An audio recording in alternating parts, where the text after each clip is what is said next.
पुण्यातल्या कोरेगाव पार्कच्या त्या शांत गल्लीत तो भव्य बंगला होता. आराधना. गेटच्या पाठीवरचे ते नाव वाचतानाही एक प्रकारची श्रीमंती जाणवायची, पण त्या गेटच्या आत पाऊल ठेवल्यावर जाणवणारी शांतता मात्र अस्वस्थ करणारी होती. मी अमित, वयाच्या 24व्या वर्षी तिथे हाऊस मॅनेजर किंवा सोप्या भाषेत सांगायचं झालं तर अनुराधा ताईचा खाजगी केअरटेकर म्हणून रुजू झालो होतो. माझं शिक्षण पूर्ण झालं होतं, पण नोकरी नव्हती. घरात आईची तब्येत आणि धाकट्या बहिणीचं लग्न अशा विवंचनेत असताना ही नोकरी मिळणं माझ्यासाठी देवदूत धावून आल्यासारखं होतं. पगार चांगला होता आणि राहण्याचीही सोय तिथेच होती. ज्या दिवशी मी पहिल्यांदा अनुराधा ताईंना पाहिलं तो क्षण आजही मला स्पष्ट आठवतो. त्या बागेतल्या एका लाकडी झुल्यावर बसून काहीतरी वाचत होत्या. अंगावर एक पांढरी शुभ्र रेशीम साडी, चेहऱ्यावर कमालीची शांतता, पण डोळ्यात मात्र एक खोल डोह होता. त्यांचं वय 40च्या आसपास असेल, पण त्याच्या सौंदर्यात एक प्रकारची प्रगल्भता होती. अमित, तूच का? त्यांनी न बघताच विचारलं. त्यांचा आवाज एखाद्या जुन्या रेडिओवरच्या गाण्यासारखा मखमली होता. जी ताई, मीच अमित, मी थोडा अडखळत म्हणालो. त्यांनी पुस्तक बाजूला ठेवलं आणि माझ्याकडे पाहिलं. त्यांच्या नजरेत एक प्रकारची पारख होती. इथे काम सोपं नाहीये. मला काम करणाऱ्या माणसांपेक्षा घर समजून घेणारा माणूस हवाय. माझे मिस्टर दिग्विजय सेठ व्यवसाय निमित्त महिन्यातले 25 दिवस बाहेर असतात. हे घर आणि इथली व्यवस्था तुला सांभाळायची आहे, जमेल का? मी फक्त होकारार्थी मान डोलवली. त्या क्षणी मला वाटलं नव्हतं की हे घर सांभाळता सांभाळता आम्ही स्वतःलाच हरवून बसू. काम सुरू होऊन 2 महिने झाले होते.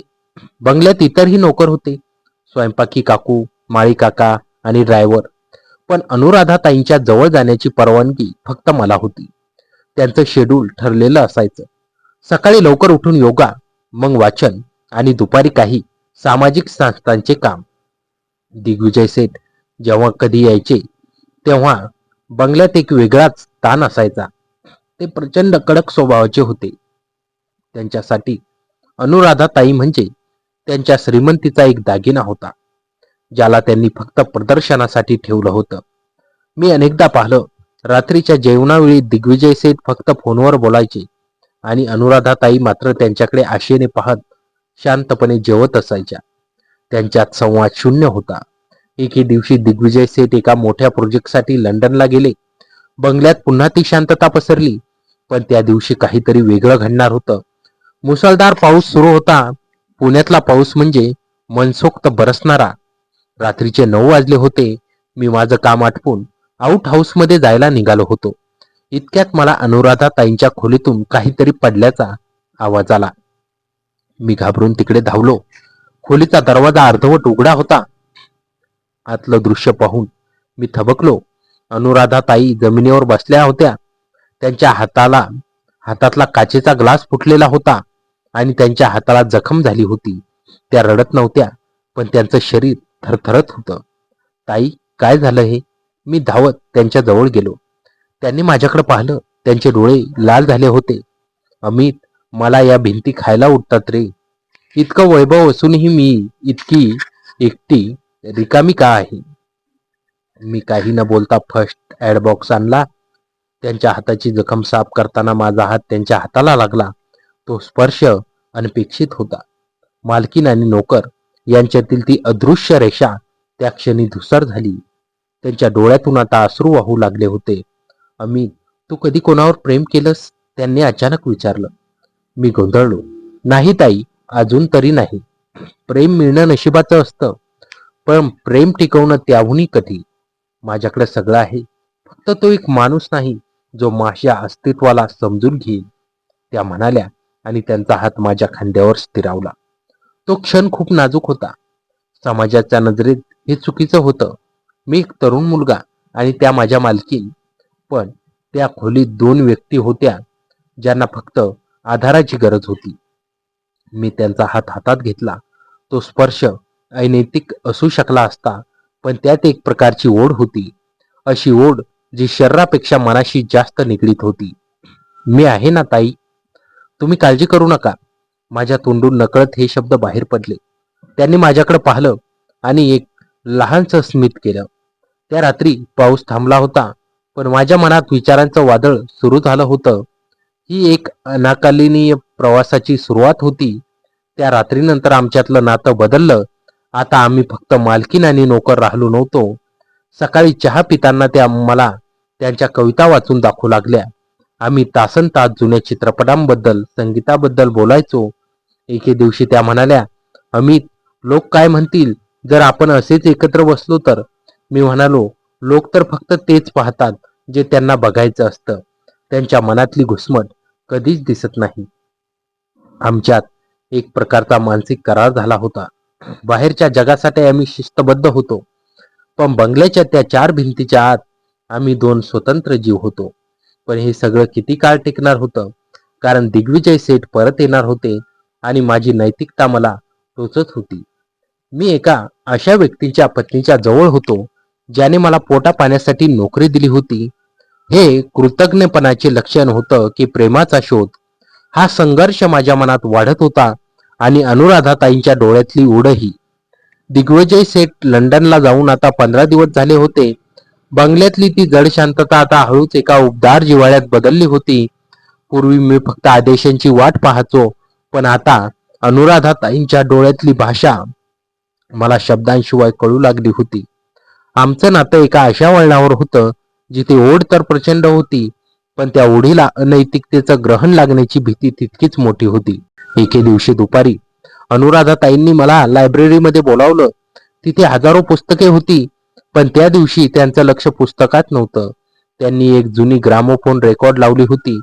त्यावर गाणं होतं, लग जा गले. अमित, तुला वाटतं का की काही नाती फक्त वेळेचा खेळ असतात? त्यांनी खिडकीबाहेर पाहताना विचारलं. मी त्यांच्या जवळ जाऊन उभा राहिलो. माहित नाही ताई, पण काही नाती आपल्याला स्वतःची ओळख करून देतात. त्या वळल्या. त्यांच्या डोळ्यात आज एक वेगळीच चमक होती. तू मला ताई म्हणणं आता बंद करशील का?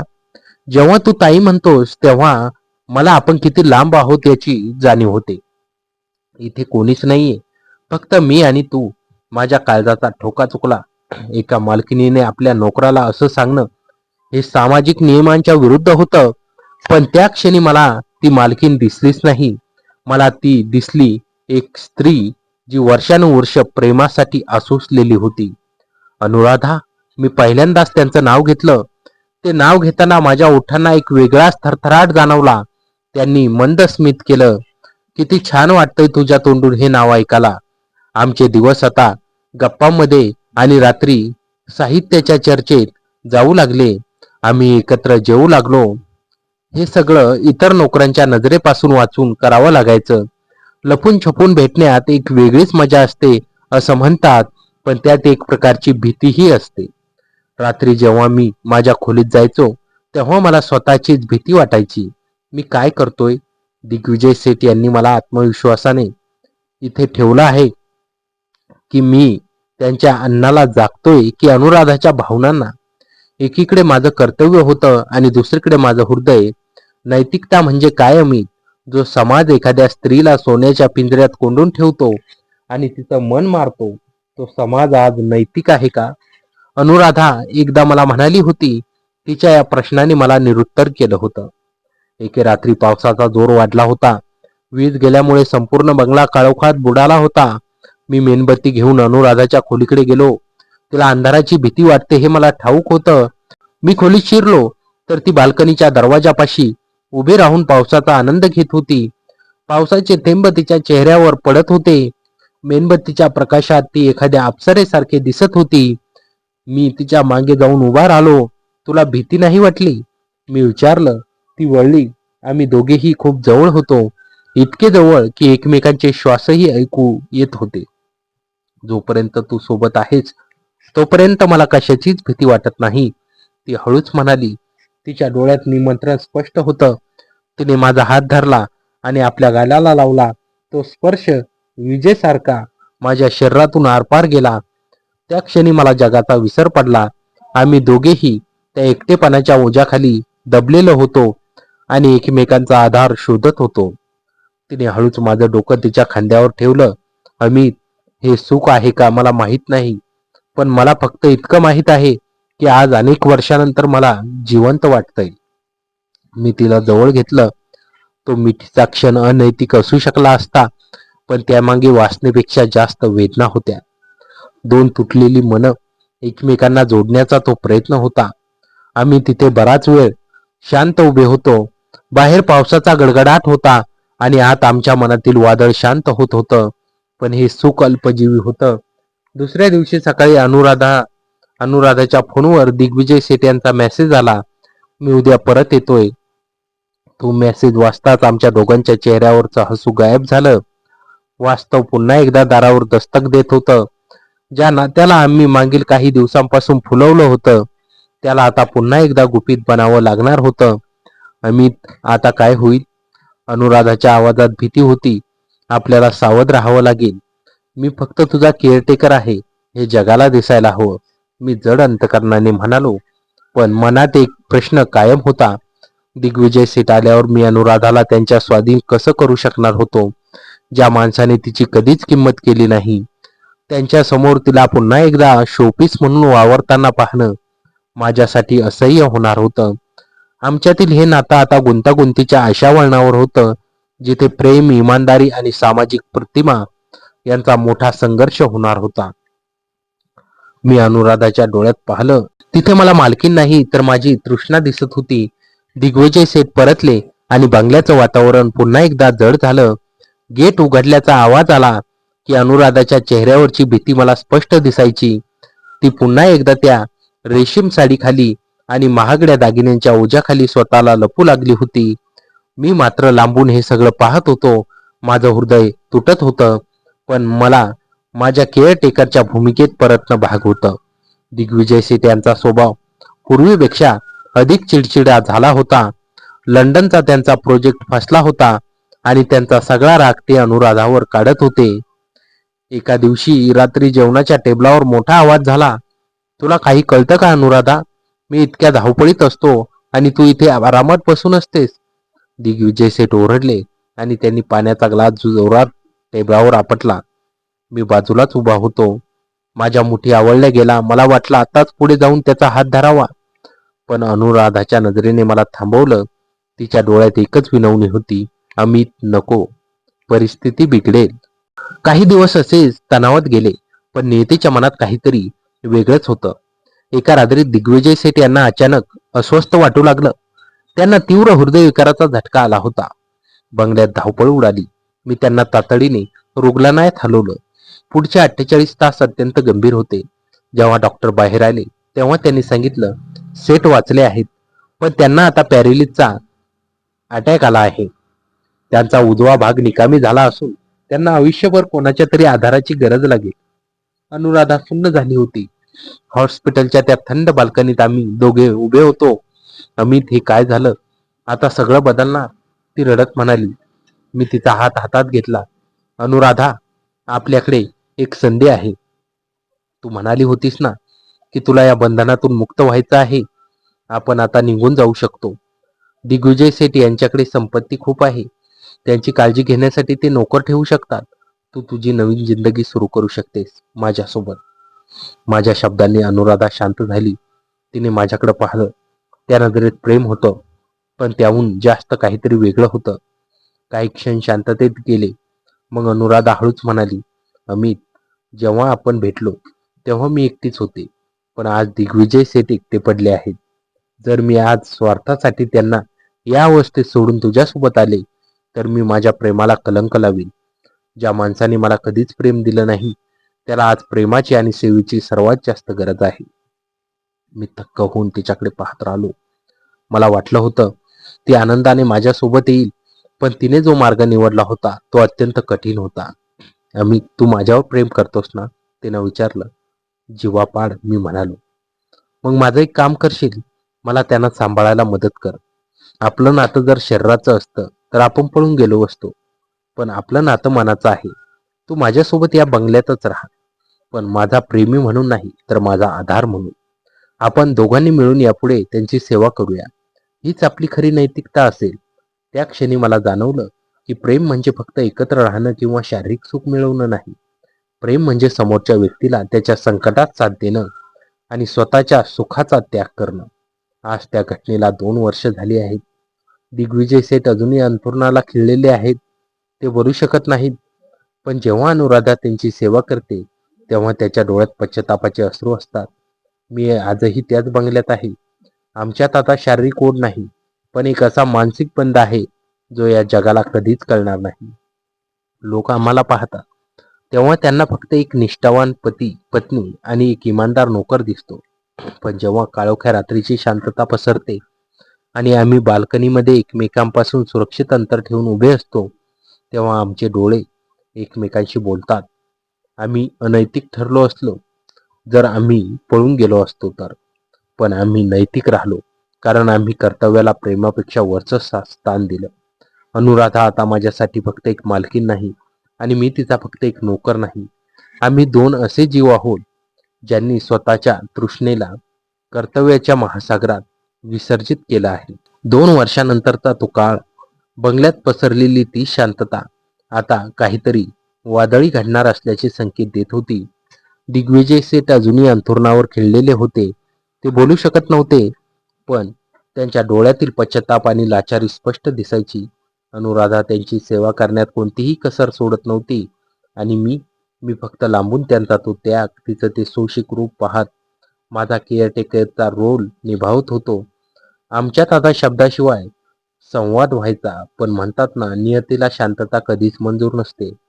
एका रविवारी दुपारी घडलेल्या या घटनेने आमच्या या रचलेल्या संसाराचा पायाच हादरून टाकला. दुपारची वेळ होती.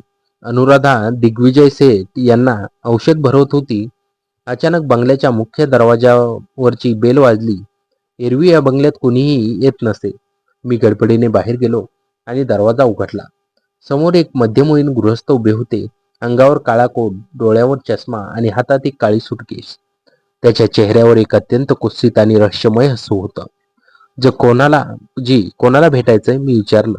मी ॲडव्होकेट कौस्तुभ इनामदार, दिग्विजय सेठ यांचे खाजगी कायदेशीर सल्लागार आणि वकील. ते अत्यंत थंड आवाजात म्हणाले. मला मिसेस अनुराधा सिंघानिया यांना भेटायचं आहे. अत्यंत तातडीचं काम आहे. मी त्यांना हॉलमध्ये बसवलं आणि अनुराधाला बोलावून आणलं. अनुराधा हॉलमध्ये आली, पण कौस्तुभ इनामदार यांना पाहताच तिच्या चेहऱ्यावरचा रंग उडाला. तिचे हात नकळत थरथरू लागले.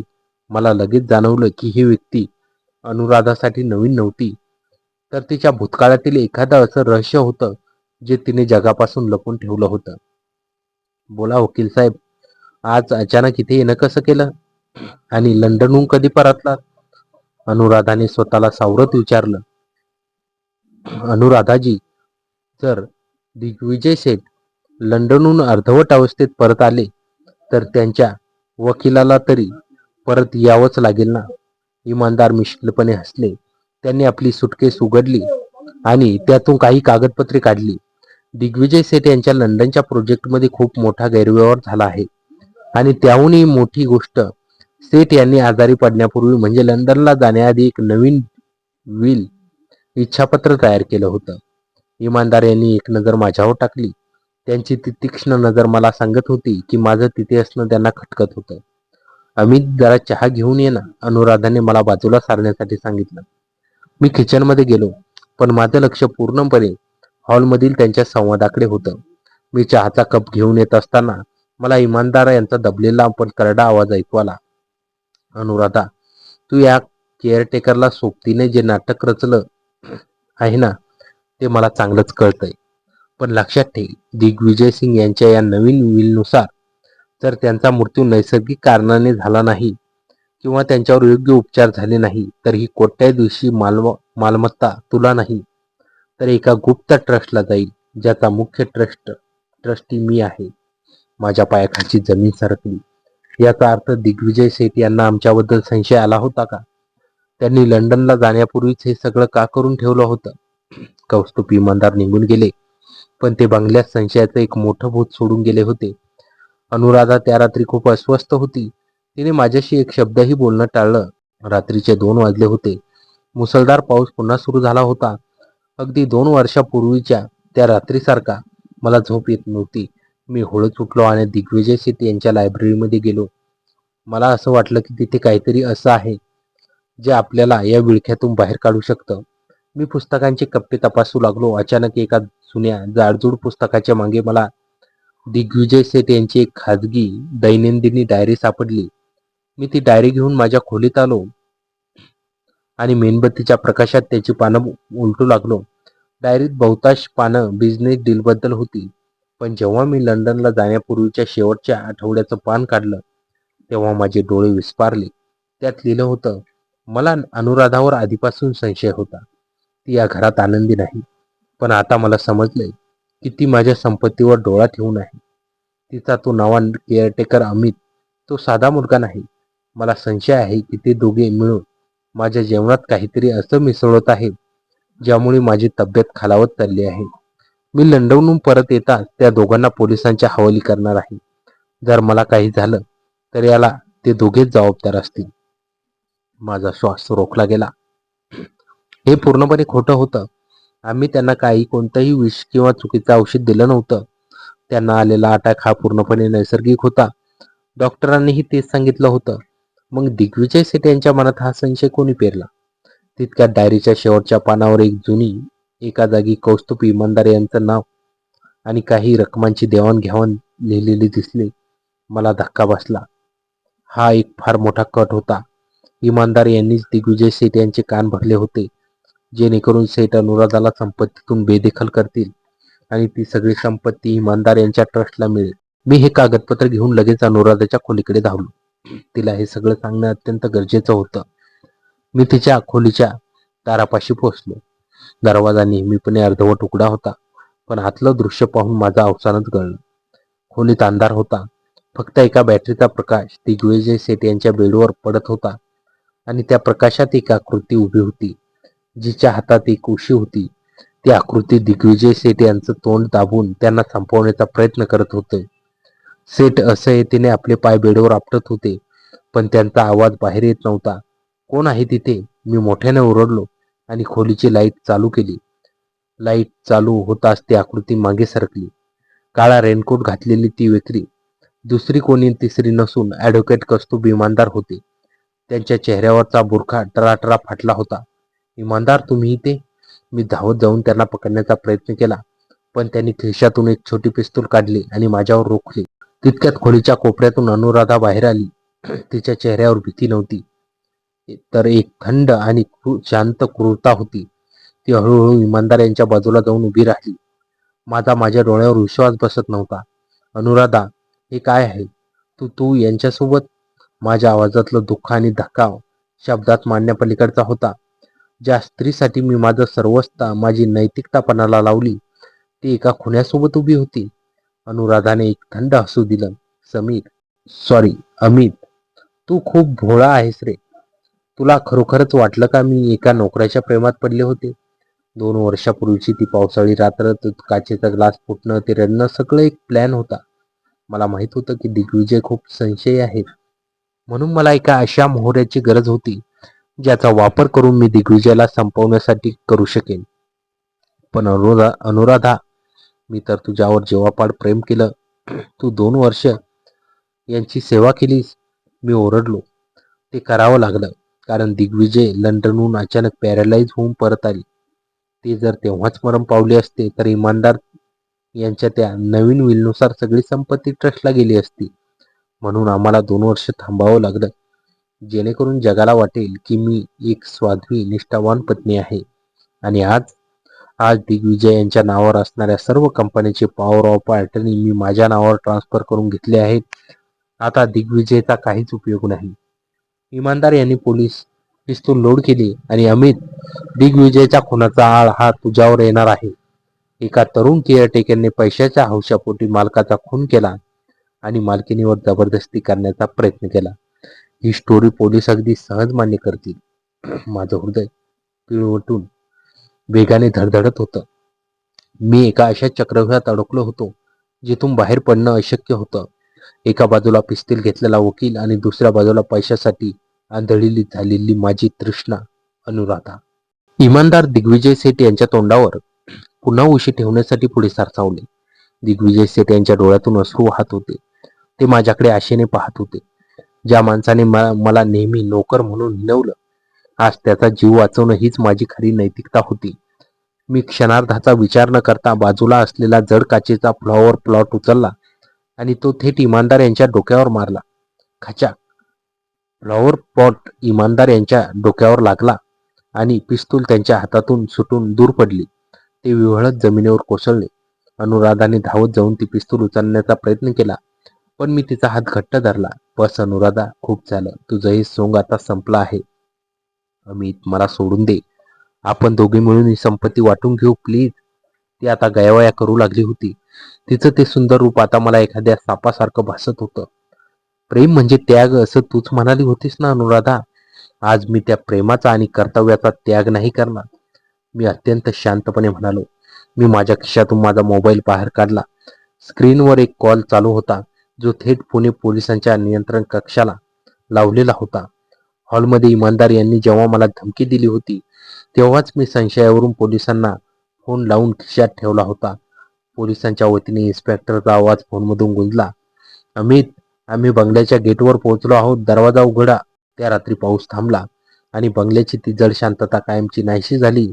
कौस्तुभ, इमानदार आणि अनुराधा यांनी पोलिसांनी अटक केली. दिग्विजय सेठ यांच्या डायरीतील ती पानं आणि पोलिसांकडे केलेला तो कॉल यामुळे माझा निर्दोष तत्व सिद्ध झालं. आज त्या घटनेला 3 महिने झाले आहेत. आराधना बंगला आता रिकामा झाला आहे. दिग्विजय सेठ यांना यांच्या नातेवाईकांनी उपचारासाठी मुंबईला हलवलं आहे. जाताना त्यांना बोलता येत नसूनही माझ्या पाठीवर आपला थरथरता डावा हात ठेवून मला आशीर्वाद दिला. त्यांच्या डोळ्यात आता पश्चाताप नव्हता, तर कृतज्ञता होती. मी पुन्हा एकदा पुण्याच्या त्याच रस्त्यावरून चालत आहे. माझ्याकडे ती आलिशान नोकरी नाही, राहण्यासाठी तो भव्य बंगला नाही, पण माझ्या मनात एक कमालीची शांतता आहे. मी एका स्त्रीच्या मोहात स्वतःची नैतिकता हरवून बसलो होतो, पण शेवटच्या क्षणी का होईना मी स्वतःला आणि माझ्या कर्तव्याला शोधून काढलं होतं. कर्तव्याच्या ज्या महासागरात मी माझी तृणा विसर्जित केली होती, आज त्याच महासागराने मला एका नव्या आणि खऱ्या आयुष्याच्या किनाऱ्यावर आणून सोडलं होतं. अनुराधा आणि कौस्तुभ इमानदार यांना पोलिसांच्या गजाआड करून आता 6 महिने उलटले होते. आराधना बंगल्याच्या बाहेरची ती पोलीस व्हॅन आणि लोकांची गर्दी आता ओसरली होती, पण माझ्या मनातील वादळ अजूनही पूर्णपणे शांत झालं नव्हतं.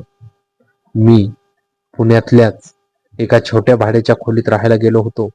दरम्यान दिग्विजय सेठ यांच्या नातेवाईकांनी कायदेशीर प्रक्रिया पूर्ण करून कौस्तुभ इमानदारांनी बळकावलेले सर्व अधिकार रद्द करून घेतले होते.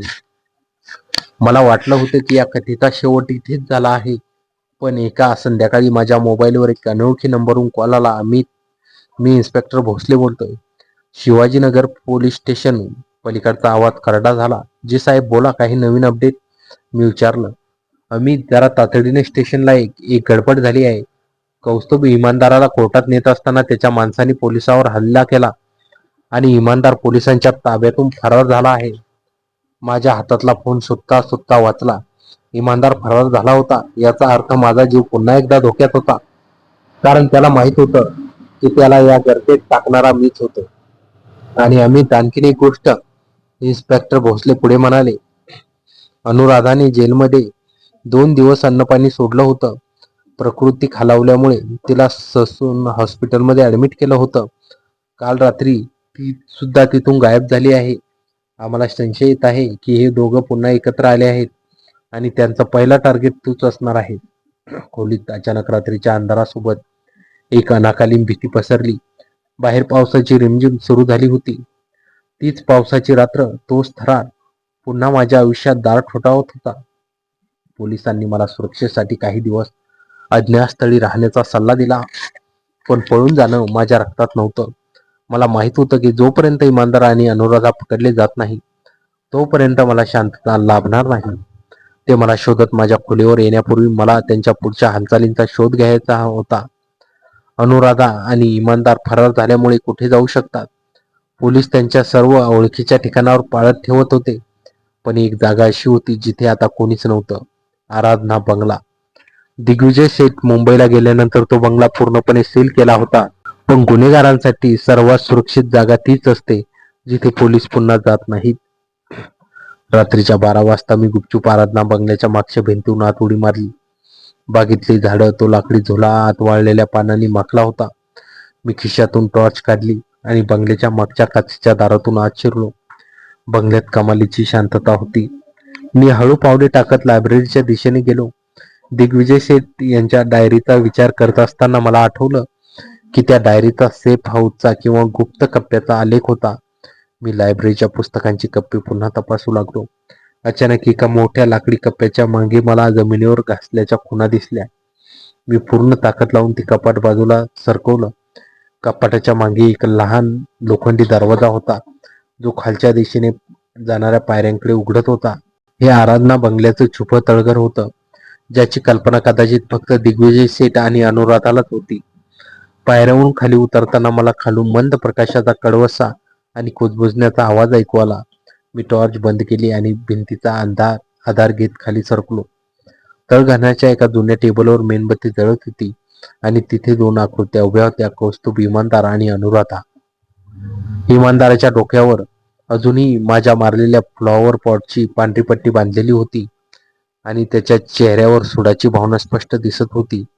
अनुराधाच्या अंगावर आता ती महागडी रेशमी साडी नव्हती, तर तिने साधे कपडे घातले होते, पण तिचे डोळे अजूनही पैशाच्या हव्यासाने चमकत होते.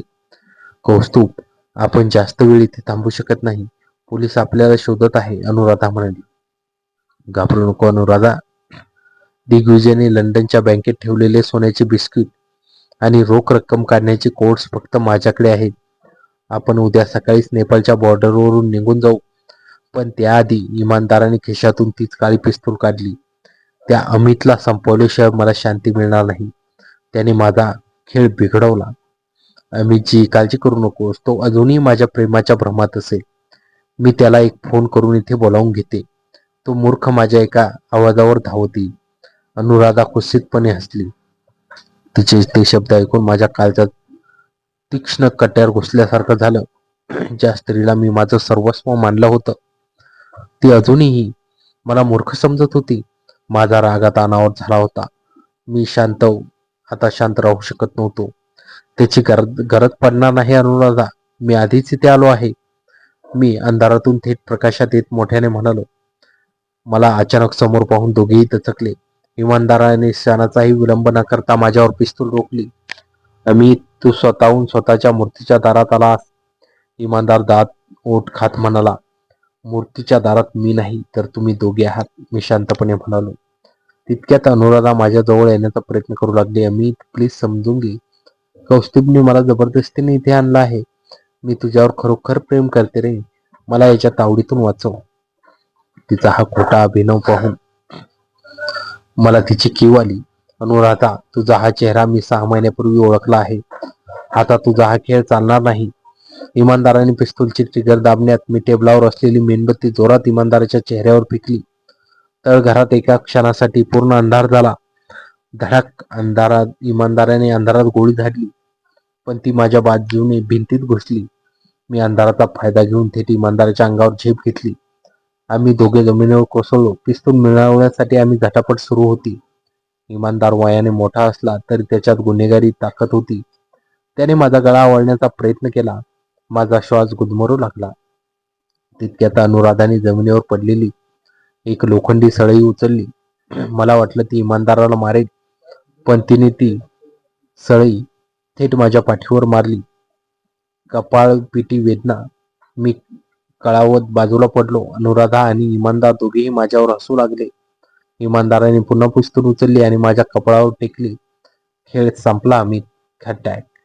पण गोळी चालवण्याऐवजी संपूर्ण तळघरात अचानक फ्लॅशलाईटच्या प्रकाशाने उजळून निघालं आणि मागून जोरदार आवाज आला. Hands up. पोलिसांना शरण या. इन्स्पेक्टर भोसले यांच्या संपूर्ण टीमसह तळघरात हजर झाले होते. पोलिसांनी एका झटक्यात इमानदाराला जमिनीवर पाडलं आणि त्याच्या हातातलं पिस्तूल हिसकावून घेतलं. अनुराधा पळण्याचा प्रयत्न करत होती, पण महिला पोलिसांनी तिच्या मुसक्या आवळल्या. मी जमिनीवर बसून श्वास घेत असताना इन्स्पेक्टर भोसलेंनी मला हात देऊन उठवलं. शाबास अमित, तू बंगल्यात जाताना आम्ही तुझ्यावर पाळत ठेवून होतो. तो आम्हाला थेट त्यांच्या मुख्य अड्ड्यापर्यंत घेऊन आला. अनुराधा आणि कौस्तुभ इमानदार यांना पुन्हा एकदा आणि यावेळेस कधीही सुटका न होणाऱ्या कडक सुरक्षित जेलमध्ये पाठवण्यात आले. त्यांच्यावर पोलिसांनी हल्ला करणे, फरार होणे आणि खुनाचा प्रयत्न करणे असे अनेक गंभीर गुन्हे दाखल झाले. त्या घटनेनंतर काही दिवसांनी मला मुंबईहून दिग्विजय सेठ यांच्या वकिलांचा फोन आला. दिग्विजय सेठ यांनी त्यांच्या प्रकृतीत थोडा सुधारणा झाल्यावर कोर्टाच्या संमतीने त्यांच्या संपत्तीतील एक छोटासा हिस्सा आणि पुण्यातील एक नवीन प्रामाणिक सिक्युरिटी एजन्सी माझ्या नावावर ट्रस्ट म्हणून सुरू करून दिली. त्यांनी माझ्या प्रामाणिकपणाची आणि त्यांच्या जीवाची रक्षा केल्याची किंमत चुकवली होती. आज मी आराधना बंगल्याच्या समोर उभा आहे. हा बंगला आता एका अनाथ आश्रमासाठी दान करण्यात आला आहे. बागेत आता लहान मुलांच्या हसण्याचा आवाज येतोय. मी माझ्या आयुष्यातील त्या काळ्या अध्यायाला कायमचा मागे सोडला आहे. अनुराधाच्या त्या छळवादी तृष्णेने मला नात्यांतील खोटेपणा दाखवला, तर माझ्या कर्तृत्वाने मला सन्मानाने जगण्याचा मार्ग दाखवला. पाऊस आजही पडतोय, पण आता तो मनाला अस्वस्थ करत नाही, तर एका नव्या, स्वच्छ आणि प्रामाणिक सुरुवातीची ग्वाही देतो. तर मित्रांनो, कथा कशी वाटली कमेंटमध्ये नक्की कळवा आणि चॅनलवर नवीन असाल तर आताच सबस्क्राईब करा. धन्यवाद.